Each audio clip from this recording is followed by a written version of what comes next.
বলছি এখানে কিছু একটা আছে, অলক্ষণে কিছু একটা ঠিক আছে এখানে। ওই দেখছিস দেখছিস দেয়ালে কেমন সব ছবি আঁকা, কি সব মন্ত্র লেখা, একটা ত্রিশূলও আঁকা। দেখছিস তোরা? কি রে, তোর দেখতে পাচ্ছিস না? মানছিস না তো? মানছিস না আমার কথা? মানছিস না? দেখবি দেখবি আবার আবার কিছু একটা বিপদ ঘটবে। আমার মন বলছে এখানে এখানে কাজ করা ভালো হচ্ছে না, একদম ভালো হচ্ছে না। মরবো আমরা সবাই মরবো। বিশ্বাস করছিস না তো? আমাকে বিশ্বাস করছিস না? কিছু একটা ঠিক হবে, সবাই মরবো, সব কটা মরবো। আরে দূর কাকা, ছাড়ো না। ও শালা রাজেনকে তো চেনোই, শালা পাক্কা সোরে বাচ্চা একটা। ও শালা ছাড়বে ভেবেছো? শোনো, চুপচাপ কাজ করতে হয় তো করো, নয়তো ওইদিকে গিয়ে বসো। বেশি বাওয়াল দিও না তো, যা আছে কপালে দেখা যাবে। অত ভেবে কাজ নেই। আল্লাহ, এটা কি? এখানে কি করে এলো রে? কিছু বুঝতে পারছি না, কিছু মাথায় আসছে না রে, কিছু তো জানি না, বুঝতে পারছি না তো। মানুষের আর নাকি?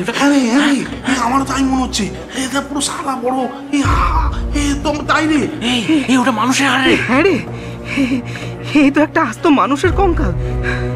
এই রাজেন থেকে কেউ খবর দে, এইভাবে এখানে কাজ করবো কি করে? আমি তো আগেই বলেছিলাম তোদের, রাধা মাধব, কি ভয়ঙ্কর ব্যাপার।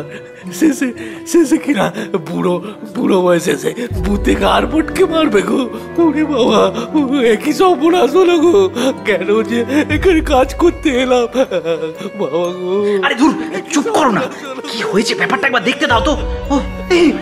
দেখ, দেওয়ালের মাঝে মানুষের কঙ্কাল, সেটা আবার সোনার গয়না। দেখ, এই ব্যাপারটা ঠিক ভালো দেখছে না। আমি বুঝতে পারছি না। ইফতারকে ডাক।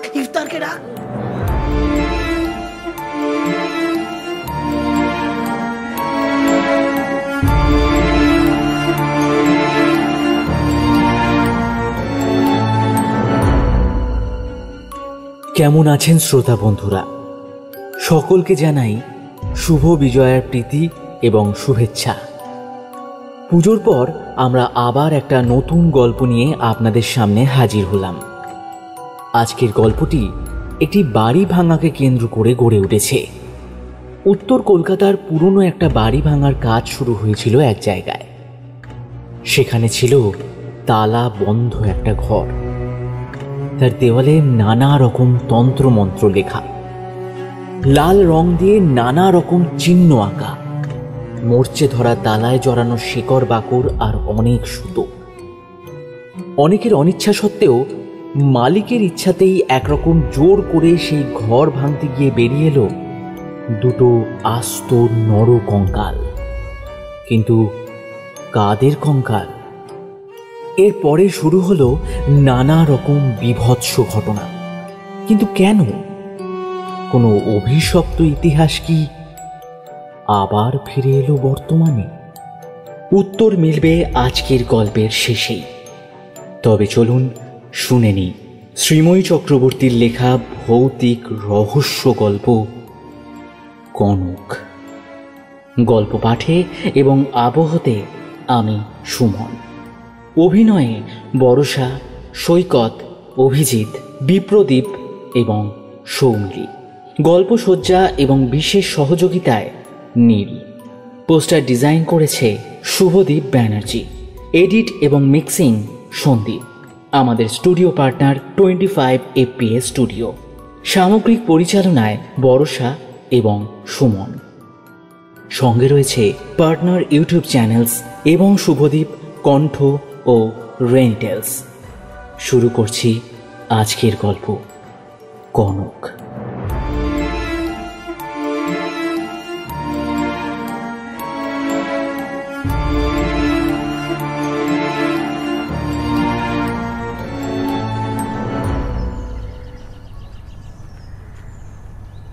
বিশাল শহরের একটা ব্যস্ত রাস্তা। রাস্তার বাঁ হাতে একটা অপেক্ষাকৃত সরু পথ বেরিয়ে গেছে। পথের দুধারে ছোট ছোট ঝুপড়ি ঘর, একটা সাইকেল সারানোর দোকান আর ছোট মুদিখানা, এই সব। রাস্তা যেখানে শেষ হয়েছে একখণ্ড কবরখানার নিস্তব্ধতার মতো বিশাল জমি জুড়ে দাঁড়িয়ে আছে একটা অর্ধ সমাপ্ত শপিং মলের কঙ্কাল। ভাঙা চোরা একটা টিনের বেড়ায় পুরো এলাকাটা ঘেরা, যার গায়ে একটা কাদা মাখা মলিন সাইনবোর্ড ভেঙে ঝুলে আছে। অবশ্য টিনের বেড়া না থাকলেও কোনো ক্ষতি ছিল না। মানুষ তো দূরে থাক, এলাকার কাক কুকুর পর্যন্ত ওই তল্লাট মারায় না।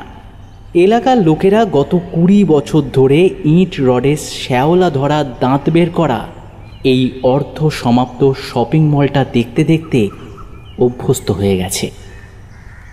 কিন্তু এলাকায় নতুন কেউ এলে অবাক হয়ে আলোকোজ্জ্বল রাস্তার এক প্রান্তে জমাট বাঁধা অন্ধকার জমি আর বাড়িটার দিকে তাকিয়ে থাকে। আজ থেকে বছর 20 আগে এখানে ছিল 200 বছরের পুরনো এক ভগ্নপ্রায় জমিদার বাড়ি। এই বাড়ির নাম সিংহ প্যালেস। বহুদিন অবধি বিশাল দেউড়ির মুখে দুটো ভাঙাচোরা সিংহের মূর্তি হারিয়ে যাওয়া সুদিনের স্বাক্ষর বহন করত। আসলে এই পুরো এলাকাটাই একসময় ছিল সিংহদের সম্পত্তি। জমি বিক্রি হতে হতে ভদ্রাসনটুকুতেই এসে ঠেকেছিল। বাড়িটাতে তখনও 2-4 ঘর শরিক বাস করত। সন্ধে হলেই শাঁখ বাজত, তুলসী মঞ্চে টিমটিম করে প্রদীপ জ্বলত। পেটে ভাত জুটুক না জুটুক, বাড়িটাকে ঘিরে একটার পর একটা শরিকি মামলা লেগেই থাকত। তারপর একদিন এই বিশাল সম্পত্তির ওপর নজর পড়ল বিখ্যাত প্রমোটার রাজন লাল ওরফে লাল গুন্ডার। কয়েক মাসের মধ্যে কোন মন্ত্র বলে এত বছর ধরে চলে আসা এতগুলো মামলার out of the court settlement হয়ে গেল। একে একে নতুন নতুন ফ্ল্যাটে সরে গেল মামলাবাজ শরিকরা। ফ্ল্যাট কিনলো, গাড়ি কিনলো, মদ খেলো, জুয়া খেললো, বিদেশেও বেড়াতে গেল। বসত ভিটার দামে মিটিয়ে নিতে লাগলো তাদের জীবনের স্বাদ আহ্লাদ। প্রাক্তন জমিদার বংশের দম্ভ এবং রক্তের দোষ কাঁচা টাকার গরমে আরও একবার বেপরোয়া হয়ে উঠল। এদিকে বাড়ি ভাঙার নোটিশ জারি হতেই ভাগাড়ে যেন শকুন পড়ল। পুরনো দিনের চক মেলানো মার্বেলের মেঝে, শাল কাঠের কড়িবর্গা, সেগুন কাঠের দরজা জানলা কিনে নিয়ে যেতে লাগলো ছোট ব্যবসায়ীর দল। পুরনো জমিদার বাড়িটা দেখতে দেখতে ক্রমশ ফোকলা বুড়োর মতো হয়ে উঠল। শেষে এলো গাঁইতি শাবল নিয়ে বাড়ি ভাঙার মিস্ত্রিরা। তাদের দিনের বেলা ধাঁই ধাঁই শব্দে আর রাত্রিবেলা খোল করতাল বাজিয়ে দেশোয়ালি গানের ঠেলায় এলাকার লোকের প্রাণ জেরবার।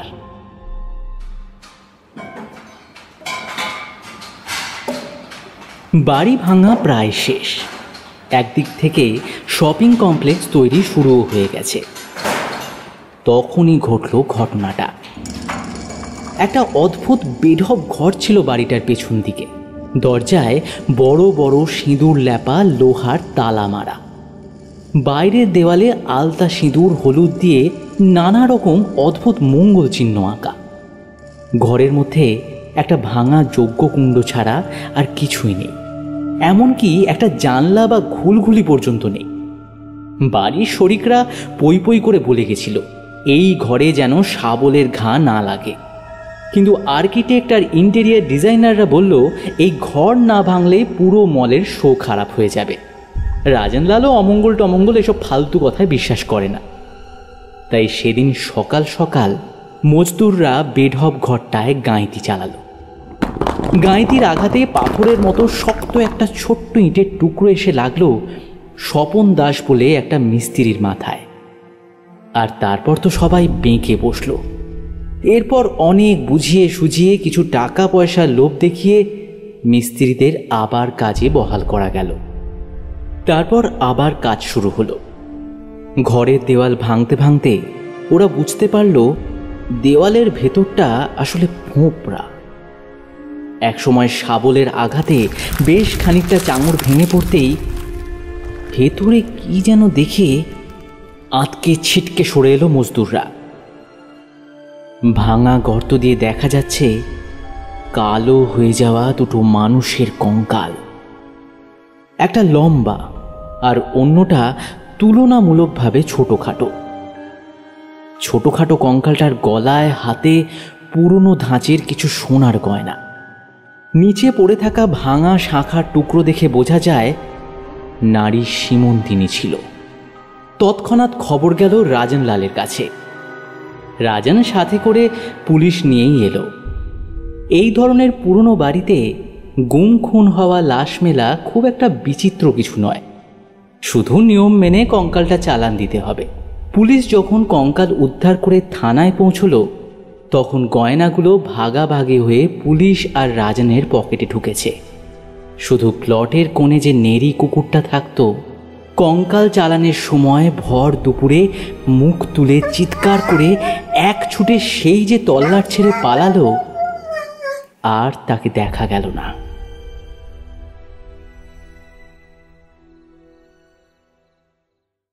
রাত্রে মিস্ত্রিরা অনেকেই নতুন শপিং মলটার মধ্যে অসমাপ্ত ঘরগুলোতে থাকে। খাওয়া দাওয়া শেষ করে রাত্রে সবাই শুতে যাবে, মনে হলো কে যেন গুঁইয়ে গুঁইয়ে কাঁদছে। মিস্ত্রিরা এদিক ওদিক দেখল, কিন্তু কান্নার শব্দটা হঠাৎ করেই থেমে গেল। সেদিনই সবে কঙ্কাল উদ্ধার হয়েছে, তার উপরে নারী কণ্ঠের এই কান্না। সবাই একটা অস্বস্তি নিয়ে শুতে গেল। অদ্ভুতভাবে গভীর রাতে একটা বিচ্ছিরি শ্বাসরোধকারী গন্ধে ঘুম ভেঙে গেল তাদের। পচা গলা মাংসের গন্ধ বেরোচ্ছে। সবাই টর্চের আলোয় এদিক ওদিক দেখছে। মনে হলো যেন গাঁথনির ভেতর থেকে গন্ধটা কেমন পাক খেয়ে বেরিয়ে আসছে। মিস্ত্রিরা সেদিন রাতটা বাড়ির বাইরে গিয়ে ফুটপাতে বসে কাটালো। সকালে রাজন এসে দেখলো কাজকর্ম সব বন্ধ। সবাই ভয় পাচ্ছে, কেউ ভেতরে যেতে রাজি নয়। রাজন অনেক বুঝিয়ে বেশি টাকার লোভ দেখিয়ে কয়েকজনকে কাজে পাঠালে কি হবে, একটু বাদেই তারা বেরিয়ে এসে বলল তাদের গা কেমন কেমন করছে, বাড়িটাতে খারাপ হাওয়া আছে। রাজন অত সহজে ছেড়ে দেওয়ার বান্দা নয়।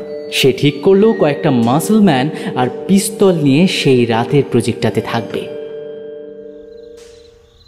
সেদিন রাতে এক ভয়াবহ অভিজ্ঞতা হলো রাজনের দলবলের। এরা সবাই গুন্ডা, অত কথায় কথায় ভয় পেলে চলে না। কিন্তু যে ছায়াকে ছোঁয়া যায় না তার কি মোকাবিলা করা যায়? হঠাৎ হঠাৎ মাংস পচা গন্ধে ভরে যায় বাড়ি। নুপুরের মৃদু গুঞ্জন শোনা যায়। কে যেন কোথায় গুমড়ে গুমড়ে কাঁদে। একবার কাঁচের জানলা ভাঙার শব্দে সবাই ছুটে গিয়ে দেখল কোথাও কোনো ভাঙা গাছের চিহ্ন পর্যন্ত নেই, বরং একটানা একটা রক্তের দাগ। রক্তের ছেঁচড়ানো দাগটা এঁকে বেঁকে পৌঁছেছে আধ ভাঙা বেঢপ ঘরটার যজ্ঞকুণ্ড অবধি। যজ্ঞকুণ্ডে ক্ষত বিক্ষত একটা মরা কালো বেড়াল, যার চোখ দুটো কে যেন খুবলে নিয়ে গেছে। সকাল অবধিও বাড়িটাতে টিকতে পারল না রাজন আর তার লোকজন।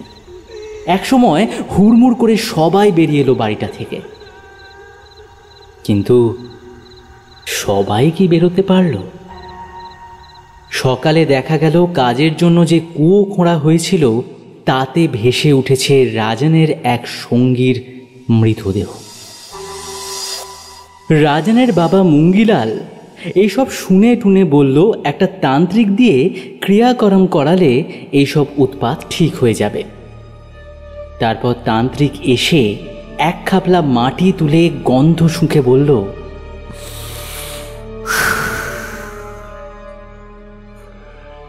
এ বাড়িতে কোনো বহু প্রাচীন প্রেতাত্মা বাস করে। হ্যাঁ, আমি গন্ধ পাচ্ছি। খুব অতৃপ্ত সে, খুব অতৃপ্ত কোনো মেয়ে মানুষ। অনেক দিন বন্দী ছিল সে, তাই তার ক্ষমতা খুব বেড়ে গেছে। রক্ত চাই সে, রক্ত। ঘর বন্ধন যজ্ঞ, আর সেই যজ্ঞের জন্য আমার লাগবে জমিদার বাড়ির কোনো বয়স্ক পুরুষ। ডাকো। পুরনো জমিদার বাড়ির এক বৃদ্ধ সদস্য নৃপতি কুমারকে ডেকে পাঠালো রাজনলাল। নৃপতির খুব একটা আসার ইচ্ছে ছিল না, কিন্তু কাঁচা টাকার টোপ অগ্রাহ্য করার সাধ্যও তার নেই। তান্ত্রিক নৃপতিকে বেঢপ ভাঙা ঘরটায় সদ্য বানানো একটা কাঁচা মাটির বেদির ওপর ভাঙা দেওয়ালে যে চিহ্নগুলো আঁকা ছিল সেগুলো আঁকতে বলল। তারপর একটা মুরগি কেটে রক্ত ছিটিয়ে দিল বেদিতে। তারপর 3 দিন 3 রাত ধরে পুরনো যজ্ঞকুণ্ডে চলল গৃহবন্ধন যজ্ঞ। পুজো আচ্চা যাগযজ্ঞ তো হলো, কিন্তু সিংহ প্যালেস থেকে অশরীরীর অস্তিত্ব গেল না। পরপর 2টো মানুষ আরও খেয়ে নিল পুরনো বাড়িটা। রাজন পুরো বাড়িটাতে ইলেকট্রিক আলোর জন্য জেনারেটরের ব্যবস্থা করবে ঠিক করেছিল। একটা ইলেকট্রিক মিস্ত্রি কাজ করতে এসে শক খেয়ে অদ্ভুতভাবে মারা গেল। বয়স্ক অভিজ্ঞ মানুষ, এমন ভুল করবে কেউ ভাবতেও পারেনি। তার পরপরই একটা মিস্ত্রি যখন দোতলার কার্নিস থেকে পিছলে পড়ে মারা গেল, তখন আর কেউ কাজ করতে রাজি হলো না। রাজান এই বাড়ির পিছনে অনেক টাকা ঠেলেছে, এত তাড়াতাড়ি হাল ছেড়ে দিলে তা চলে না। সে এবার সিংহ বংশের সবার কাছে খোঁজ নিতে লাগলো এই কঙ্কালগুলো কার ছিল, কেউ কিছু জানে কিনা। কিন্তু সঠিক কোনো খবরই কেউ দিতে পারে না। এমনকি নৃপতি পর্যন্ত তার কিছু জানা নেই বলে রাজানকে এড়িয়ে গেল। রাজানকে না বললেও এই ভয়ঙ্কর মর্মান্তিক ঘটনা সে শুনেছে তার দাদুর কাছে।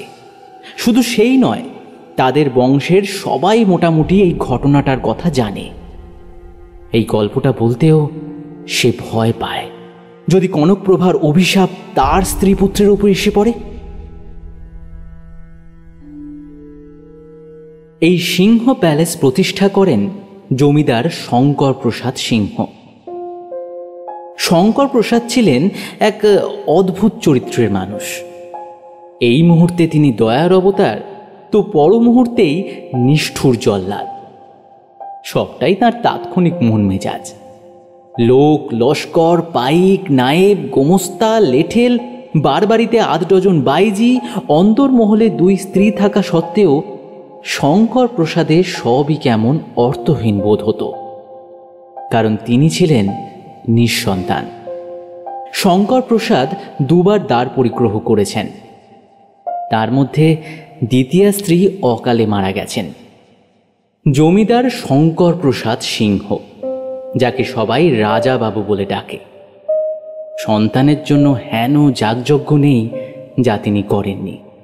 জ্যোতিষ, ধর্ণা, মানত সে তো লেগেই আছে, কিছুতেই কিছু ফল হয় না। প্রথমা স্ত্রীর বয়স হয়েছে, আর দ্বিতীয়া দেহ রেখেছেন সদ্য। এখন আবার রাজাবাবুর বিবাহের প্রস্তুতি চলছে। এই কিশোরী নাকি পলি মাটির মতো উর্বরা। স্বয়ং কুলপুরোহিত এই বিবাহের ঘটক। কোনো প্রত্যন্ত গ্রামে দীক্ষা দিতে গিয়ে যজমানের গরিব আত্মীয়ের এই কন্যাটিকে মনোনীত করেছেন তিনি। কিশোরীটি ত্রয়োদশী, কিন্তু অর্থের অভাবে তার বিবাহ সম্পন্ন হয়নি। গ্রামের মাতব্বরেরা যখন পরিবারটিকে এক ঘরে করার চক্রান্তে মগ্ন, তখন একরকম ঈশ্বরের আশীর্বাদের মতো শঙ্কর প্রসাদের কুলপুরোহিত তাকে প্রৌঢ় জমিদারের জন্য মনোনীত করলেন। কিশোরীর বাবা নেই, 2 ছোট ভাই নিয়ে মা মামার বাড়িতে আশ্রিতা। কুলপুরোহিত যখন কিশোরীর চলন বলন, লাউডগার মতো বেড়ে ওঠা শরীরের লক্ষণ বিচার করে তিথি নক্ষত্রের অবস্থান মিলিয়ে বিবাহের প্রস্তাব রাখলেন, তখন গ্রামের প্রায় সবাই সরলার সৌভাগ্যে অল্প বিস্তর ঈর্ষান্বিত হয়ে উঠল। সরলার নামটা বড়ই সাদামাটা, জমিদার গিন্নির ধার বা ভার কিছুই তাতে নেই। তাই শ্বশুর বাড়িতে সরলার নাম হল কনকপ্রভা। বিশাল করিবর্গা আর খিলানের আড়ালে সরলা নামটা কোথায় যেন চাপা পড়ে গেল। কনকপ্রভার শরীর থেকে দরিদ্র গ্রাম্য গন্ধটুকু মুছে ফেলার চেষ্টায় সতীন থেকে দাসীবাদী পর্যন্ত সবাই এত সদা তৎপর যে কিশোরীর দম বন্ধ হয়ে আসে। ক্লান্ত দুপুরের খানিক অবসরে জানলার খড়খড়ির ফাঁক দিয়ে কালো ফোঁটার মতো চিলগুলোকে দেখে পরের জন্মে পাখি হয়ে জন্মানোর প্রার্থনা করে। কনকপ্রভা উর্বরা হতে পারে, কিন্তু বীজ বপন না করলে ফসল ফলে না। 2 বছর ব্যর্থ চেষ্টার পর রাজাবাবু যখন হতোদ্যম হয়ে পড়েছেন, কুলপুরোহিত রাজাবাবুকে নিয়োগ প্রথার সাহায্য নেওয়ার পরামর্শ দিলেন। রাজাবাবুর প্রথমা স্ত্রী অনেক আগেই রাজাবাবুর ক্ষমতা নিয়ে সংশয় প্রকাশ করেছিলেন। এখন রাজাবাবু মনে মনে কতকটা মেনে নিলেন যে বংশ রাখতে অন্য পুরুষের সাহায্য নেওয়া ছাড়া আর কোনো গতি নেই। রাজাবাবু অনেক বিচার বিবেচনা করে স্থির করলেন তাঁর দূর সম্পর্কের ভাই চন্দ্রকান্ত বীজ বপনের জন্য সুযোগ্য পাত্র। একে চন্দ্রকান্ত একই বংশের, তার উপর রূপবান এবং বিদ্বান। সে বাল্যে অনাথ এবং জমিদার বাড়িতেই পালিত। চন্দ্রকান্ত বিলেতে ওকালতি শিক্ষা করতে যেতে চায়, তবে তার আকাঙ্ক্ষা পূরণের পথে বাধা পুঁজির অভাব। রাজাবাবু একদিন সন্ধেবেলা চন্দ্রকান্তকে নিজের ঘরে ডেকে পাঠালেন। বন্ধ ঘরের অন্তরালে কি কথা হলো জানা গেল না, কিন্তু বংশরক্ষার দায়ী হোক বা বিদেশ যাওয়ার প্রতিশ্রুতিতেই হোক, চন্দ্রকান্ত রাজাবাবুর প্রস্তাবে রাজি হয়ে গেল। কুলপুরোহিত পাঁজি দেখে পুত্র সন্তান জন্মের প্রকৃষ্ট সময় এবং ছোট বউয়ের গর্ভধারণকাল বিচার করে শুক্লপক্ষের একটা বিশেষ তিথিতে পুত্রেষ্ঠি যজ্ঞ সম্পন্ন করলেন। যজ্ঞের রাঙা জবা হাতে 22 বছরের যুবক ষোড়শী কিশোরীর শয্যা কক্ষে প্রবেশ করল। কনকপ্রভা পুরো বিষয়টি জানে। সে জানলার সামনে একটা কেদারায় বসে আছে। পরপুরুষ স্পর্শের আশঙ্কায় ঘৃণায় তার শরীর কাঠের পুতুলের মতো শক্ত হয়ে আছে, কিন্তু তার মতামতের তোয়াক্কা করে না বড় বাড়ির কর্মকর্তারা। চন্দ্রকান্তর প্রসাদী ফুলটি শয্যায় স্থাপন করার কথা ছিল, কিন্তু সে কথা বেমালুম ভুলে কনকপ্রভার হাতে ফুলটি ধরিয়ে দিল।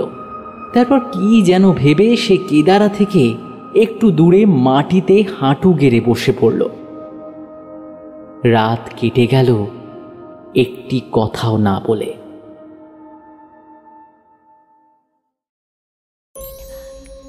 তারপর থেকে মাসের নির্দিষ্ট কয়েকটি দিনে তিথি বিচার করে পিছনের ঘোরানো সিঁড়ি দিয়ে চন্দ্রকান্তকে বড় গিন্নির আদেশে কনকপ্রভার ঘরে নিয়ে আসত বাড়ির বুড়ি দাসী ও কুড়ের মা।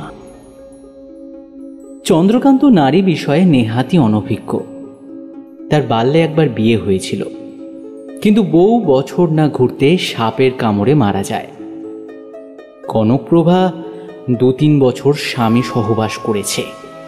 চন্দ্রকান্তর সংকোচ ভাঙানোর দায়িত্ব তার উপর ন্যস্ত, কিন্তু সেই ব্যবস্থায় বিরূপ। অদ্ভুত সেই সব রাত, এক বিরূপ নারী আর এক অনভিজ্ঞ পুরুষ একত্রে রাত কাটায় বংশরক্ষার বোঝা কাঁধে নিয়ে। চাঁদের ভাঙাচোরা আলো খেলা করে কনকপ্রভার খোলা এক রাশ চুলে। বাহারি খোঁপা খুলে সোনার কাঁটাগুলো সে ছড়িয়ে ফেলে ঘরময়। চোখে তার শুকনো জলের দাগ। চন্দ্রকান্ত তার মুখের দিকে তাকিয়ে আনমনে পদাবলী কবিতা গুনগুন করে। তবু দিন যায়, মাস যায়।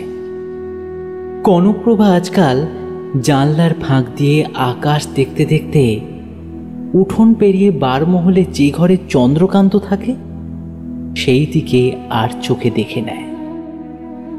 মনের কাছে মিথ্যে বলার চেষ্টা ক্রমে হাস্যকর হয়ে উঠছে তার কাছে। বয়স্ক স্বামীর সাথে প্রণয়হীন সহবাসের স্মৃতি তার কাছে এক বিচ্ছিরি দুঃস্বপ্নের মতো বোধ হয়। শেষ অবধি এক ঝড়ের রাতে ডানা ভাঙা পাখির মতো চন্দ্রকান্তর বুকে আশ্রয় নেয় কনকপ্রভা। হাসিতে, চোখের জলে, কবিতায় এবং গভীর সুখে কেটে যায় বেশ কিছুকাল। কনকপ্রভার ঘরে এই কয়েক মাস রাজাবাবু আর আসেননি। পরের ভোগ করা সামগ্রী ব্যবহার করতে তার ঘৃণা হয়। কনকপ্রভা আর চন্দ্রকান্ত পরস্পরে নিবিষ্ট হলে কি হবে? অন্দরমহলের বেশ কয়েক জোড়া চোখ আড়াল থেকে লক্ষ্য রাখছিল তাদের ওপর। একদিন সকালে কনকপ্রভার শরীরটা একটু খারাপ করেছে। গাটা গুলিয়ে খানিক বমি হতেই অক্কুরের মা তাকে জোর জবরদস্তি নিয়ে গিয়ে বড় গিন্নির ঘরে শুইয়ে দিল। কবরেজ মশাই এসে এতদিনের প্রতীক্ষিত কথাটা শুনিয়ে পারিতোষিক নিয়ে গেলেন রাজাবাবুর কাছ থেকে।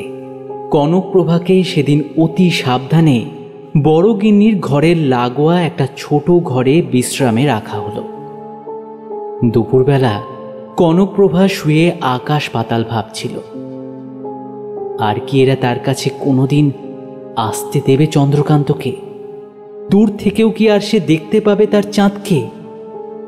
চন্দ্রকান্তকে তার স্বামী বিলেতে পাঠাবেন কনকপ্রভা জানে। কাঁদতে কাঁদতে কখন ঘুমিয়ে পড়েছিল সে। কাদের গলার শব্দে যেন ঘুম ভেঙে গেল তার। বড় গিন্নি আর অক্কুরের মা পাশের ঘরে কথা বলছে। জমিদার গিন্নি জিজ্ঞেস করলেন, তুই ঠিক জানিস কালী? এমনিতে হয়তো কনক মাথা ঘামাতো না, কিন্তু সতীনের গলায় উত্তেজনার সাথে আরও যেন কি একটা ছিল। সে মাঝের দরজায় গিয়ে কান বাঁধল।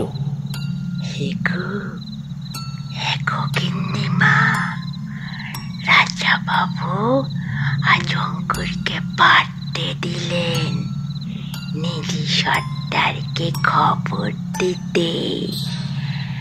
আজ রাতটাই ছোড়া শেষ রাত। কনকপ্রভা শুনতে শুনতে শিউরে উঠল। আগামীকাল কাক ভোরে চন্দ্রকান্ত রাজাবাবুর আদেশে আদায় তাগিতে বেরোবে মহালের পথে। মাঝখানে বুনো বটের মাঠে অপেক্ষা করবে ডাকাত নিধি সর্দারের দল। চন্দ্রকান্তকে আর বেঁচে ফিরতে হবে না। চন্দ্রকান্ত বেঁচে থাকলে ক্ষেত্রজ সন্তানের বিষয়টি পাঁচকান হতে পারে। তাছাড়া চন্দ্রকান্তকে দেখলেই রাজাবাবুর নিজের অক্ষমতা মনে পড়ে যাচ্ছে। সামান্য আশ্রিত একটা ছোকরার জীবনের থেকে রাজাবাবুর মানসিক শান্তি ঢের দামি। কনকপ্রভার জন্য অবশ্য অন্য ব্যবস্থা। পুত্র জন্মের পর তার ছেলেকে বড় রানীর কোলে তুলে দেওয়া হবে, আর তাকে পাগল সাজিয়ে ছাদের ঘরে বন্দি রাখা হবে আজীবন। সে পরপুরুষ দ্বারা স্পর্শিত, এক কথায় বেশ্যা। তাকে আর রাজাবাবু গ্রহণ করবেন না। কাঁপতে কাঁপতে কনকপ্রভা পালঙ্কে এসে বসল।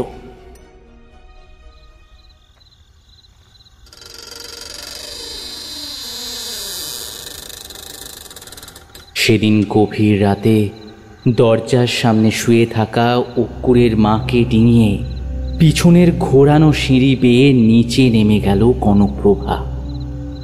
এই পথেই অক্কুরের মা নিয়ে আসতো চন্দ্রকান্তকে। কালো একটা কাপড়ে আপাত মস্তক ঢেকে অন্ধকারে মিশে গেছে সে। চন্দ্রকান্তর ঘরে প্রদীপ জ্বলছিল। দরজা খুলে ঘরে ঢুকেই ফুঁ দিয়ে প্রদীপটা নিভিয়ে দিল সে। চন্দ্রকান্ত অতি ভোরে আদায় বেরোনোর গোছগাছ করছিল। ঘরে আলো নিভে যেতে সে চমকে কে বলে চিৎকার করে উঠতেই নরম একটা হাত তার মুখ চেপে ধরল। কে কে ওখানে? চুপ করো, একদম একদম চুপ। আমি আমি কনক। কনক? কনক, তুমি এত রাতে আমার ঘরে কি করছো? কি ব্যাপার? ওরা ওরা তোমাকে মেরে ফেলার পরিকল্পনা করছে চন্দ্র। আমি আমি নিজে কানে শুনেছি।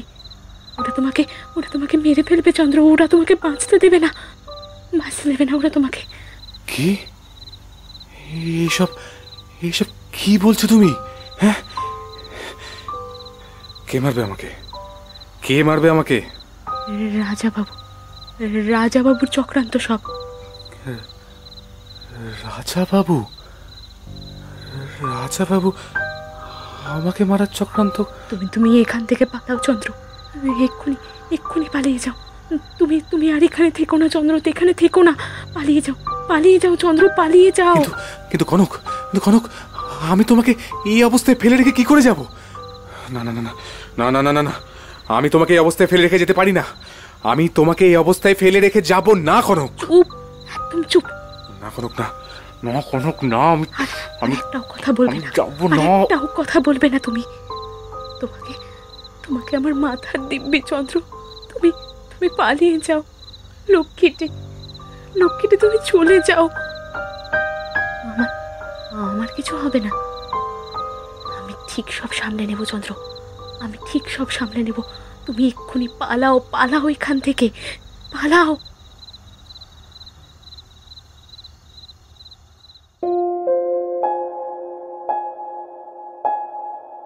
চন্দ্রকান্তকে কোনো মতে রাজি করাতে সক্ষম হয় কনকপ্রভা, আর তারপর পা টিপে টিপে ফিরে আসে তার নিজের ঘরে।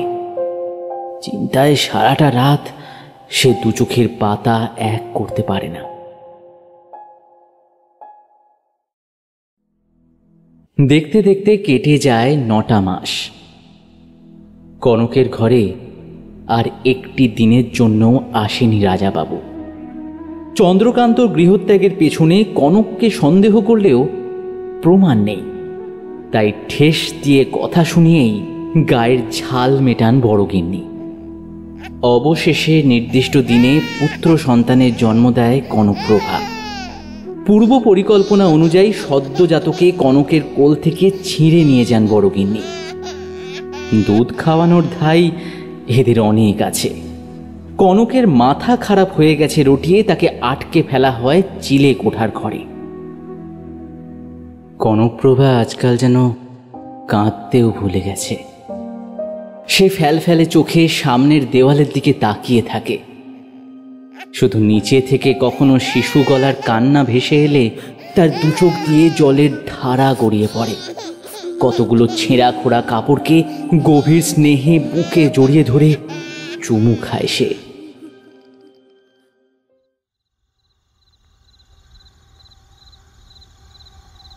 সেদিন ছিল অমাবস্যার রাত। কনকপ্রভার চিলে কোঠার বন্দিশালার দরজার তালাটা কেউ চার মেরে খুলে ফেলল। কনকপ্রভা শব্দ পেয়েও চিৎকার করেনি। তার জীবন থেকে ভয় জিনিসটা যেন মুছে গেছে। নিঃশব্দ পায়ে ঘরে এসে ঢুকে চন্দ্রকান্ত মৃদু স্বরে ডাকে, কনক। কে ওখানে? কনকপ্রভা থরথর করে কেঁপে ওঠে। চন্দ্রকান্তকে জড়িয়ে ধরে তার সব টুকু দিয়ে, যেন এতটুকু ফাঁক থাকলে কেউ কেড়ে নিয়ে যাবে তার চাঁদকে। এত দিনের জমানো যন্ত্রণা বাঁধ ভাঙা নদীর মতো ছাপিয়ে যায় কুল। প্রাথমিক আবেগ একটু কমলে চন্দ্রকান্ত কনকপ্রভাকে বলে, কনক, আমাদের একটু দেরি করার সময় নেই কনক। আমাদেরকে আমাদেরকে এক্ষুনি এখান থেকে পালাতে হবে। হ্যাঁ হ্যাঁ, একটু দেরি করা যাবে না কনক, একটুও দেরি করা যাবে না। কনকপ্রভা চমকে একটু সরে যায়, জিজ্ঞেস করে, মানে কোথায় কোথায় যাব? চন্দ্রকান্তর হাত দুটো ধরে বলে, কনক কনক, আমি সব ব্যবস্থা করে এসেছি কনক। পাঁচিলে দড়ি আটকানো আছে, পাঁচিলের বাইরে ঘোড়া বেঁধে রেখেছি। সারা রাত যদি ঘোড়া ছোটাতে পারি কনক, তাহলে শেষ রাতের মধ্যেই আমরা নদীর ধারে পৌঁছে যাব। আর সেখান থেকে ছিপনৌকা আমাদের বজরায় পৌঁছে দেবে। আর একবার যদি বজরায় পৌঁছে যেতে পারি কনক, সেখান থেকে সোজা পশ্চিমে। আর পশ্চিমে একবার পৌঁছে গেলে কনক, সেখানে আমি আর তুমি ঘর বাঁধবো। হ্যাঁ হ্যাঁ কনক, আমার আর তোমার ঘর কনক। তুমি আর দেরি করো না, তুমি আর একদম দেরি করো না, তুমি চলো চলো আমার সাথে। কনকপ্রভা কিরকম ঘোর লাগা গলায় বলে, কিন্তু আমি আমি আমি কি করে যাব? না না না না না, আমি তো যেতে পারবো না। আমি এখান থেকে কোথাও যেতে পারবো না। না না না, আমি যেতে পারবো না। কি করে যাব আমি? কেন কেন, তুমি ওই বারান্দার আম গাছটা বেয়ে নামতে পারবে না? তুমি তো গাঁয়ের মেয়ে কনক। কিন্তু খোকা খোকা, আমাদের সন্তান চন্দ্র, আমাদের বাচ্চাটাকে ছেড়ে আমি কোথায় যাব? আমি ওকে ছেড়ে যেতে পারবো না। না না, ওকে ছেড়ে চলে যাব? না না, আমি ওকে ছেড়ে যেতে পারবো না। কনক, তোমাকে আমি কি করে বোঝাবো তোমাকে আমি? আমার কথাটা মন দিয়ে শোনো কনক, খোকা এখানে ঠিক থাকবে। কনক কনক, তুমি কেন বুঝছো না কনক? ওরা তোমাকে পাগল সাজিয়ে রেখেছে। তুমি চাইলেও কোনো দিন খোকনের কাছে পৌঁছতে পারবে না কনক। ওরা আসতে দেবে না তোমাকে, ওরা আসতে দেবে না। তুমি চলো কনক, তুমি চলো, আর দেরি করো না। কনকপ্রভা কি যেন বলতে যাচ্ছিল, সিঁড়িতে কারো পায়ের শব্দ শোনা গেল। কনক চন্দ্রকান্তকে ধাক্কা মেরে সরিয়ে বলল, তুমি শিগগিরই পালাও তুমি। ওরা বোধহয় সব টের পেয়ে গেছে ওরা। পালাও তুমি এখান থেকে। চন্দ্রকান্ত আজ আর কিছুতেই একা যেতে রাজি নয়। না কনক, না না, আমি একা কিছুতেই যাব না কনক। আজ যদি আমি এখান থেকে যাই, আমি তোমাকেও নিয়ে যাব, এখান থেকে কনক। না না না, আমি যেতে পারবো না। তুমি কেন বুঝছো না? তুমি চলে যাও। ওই যে ওরা আসছে, খুব বড় বিপদ হয়ে যাবে চন্দ্র। তুমি চলে যাও চন্দ্র। না, পালাও তুমি এখান থেকে। আমি যাব না এখান থেকে। আমি খোকাকে ছেড়ে কোথাও যেতে পারবো না। তুমি পালাও। ওরা চলে এসছে। পালাও চন্দ্র, এখনো সময় আছে। তুমি পালাও চন্দ্র, আমার সাথে তুমি চলো। চন্দ্রকান্ত কিছুতেই শুনল না কনকপ্রভার কথা। সে তাকে হাত ধরে টেনে যখন বারান্দার দিকে এগোচ্ছে, রাজার প্রহরী এসে তাকে ধরে ফেলল। শয়তান, তোদের এত বড় সাহস! আমার সাথে চালাকি কি ভেবেছিলি? হ্যাঁ, কিচ্ছু জানতে পারবো না, না? পালিয়ে যাবি? কঠিন মৃত্যুই তোদের একমাত্র শাস্তি।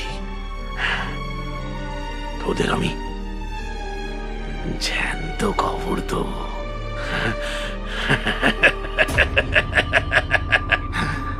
কাক পক্ষীও টের পাবে না। রাজা বাবুর হুকুমে প্রাসাদের পেছনের কোঁদঘরে মুখে কাপড় গুঁজে দেওয়াল তুলে জীবন্ত গেঁথে দেওয়া হলো কনকপ্রভা আর চন্দ্রকান্তকে। এই নারী পর পুরুষে মন দিয়েছে। অন্য পুরুষ নিয়োগে স্ত্রীকে গর্ভবতী করা যায়, এ শাস্ত্রের বিধান।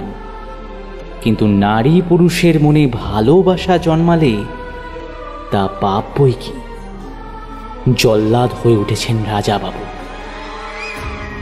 সবাই জানল হার হাবাতে ঘরের পাগলি মেয়ে সরলা কখন রাতের অন্ধকারে প্রাসাদ ছেড়ে পালিয়ে গেছে। দিন যায়, খোকার আশেপাশে কনকপ্রভার ছায়া দেখে দাসীরা, নারী কণ্ঠের কান্নার শব্দ শোনে। চন্দ্রকান্ত প্রেতাত্মার কোনো অস্তিত্ব কিন্তু বড় বাড়িতে কেউ টের পায়নি। কনকপ্রভার মৃত্যু নিয়ে তাদের মধ্যে কানাঘুষো কথা ওঠে। রাজাবাবু কেন জানি খোকাকে দেখলে ভয় পান।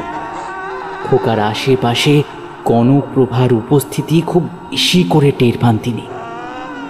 প্রতিদিন মাঝরাতে রাজাবাবুর ঘর থেকে গোঙানি এবং চিৎকারের শব্দ শোনা যায়। একদিন হঠাৎই রাতের বেলা কোনো এক অজানা কারণে প্রাসাদে থাকা সমস্ত আয়না ভেঙে গুঁড়িয়ে চুরমার করে ফেলেন তিনি। যত দিন যেতে থাকে রাজাবাবুর পাগলামি বাড়তে থাকে। শেষে একদিন সিঁড়ির নিচে রাজাবাবুর দমড়ানো মোচড়ানো শরীরটা পাওয়া যায়। চোখ দুটো বিস্ফারিত, মুখটা হাঁ করা, সারা মুখে যন্ত্রণার ছাপ স্পষ্ট। তারপর নানা রকম তান্ত্রিক আচার করে জমিদার গিন্নি সেই কোঁত ঘর বন্ধ করে দিলেন চিরকালের মতো।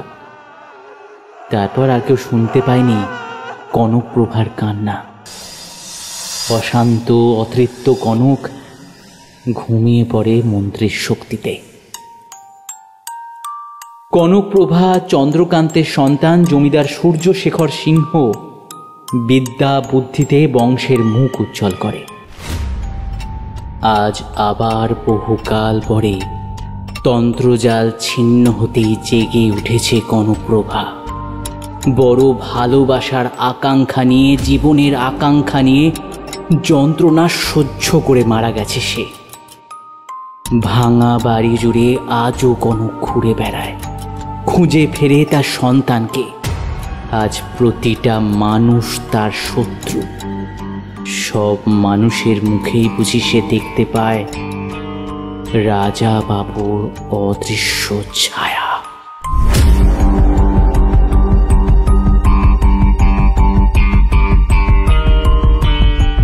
গল্পটি আপনাদের কেমন লাগলো কমেন্ট করে জানাতে ভুলবেন না। আপনাদের গঠনমূলক মন্তব্যগুলি আমাদের আরও ভালোভাবে কাজ করার অনুপ্রেরণা দেয়। আপনাদের ভালোবাসা ও আশীর্বাদ সঙ্গে নিয়ে আমরা নতুন ধরনের কিছু কাজ আনতে চলেছি। সমস্ত আপডেট সবচেয়ে আগে পেতে আমাদের চ্যানেলটি লাইক এবং সাবস্ক্রাইব করে বেল আইকন প্রেস করে রাখুন। ফিরছি খুব তাড়াতাড়ি আরও একটা দারুণ গল্প নিয়ে। সঙ্গে থাকুন, সুস্থ থাকুন আর শুনতে থাকুন এখন গল্প।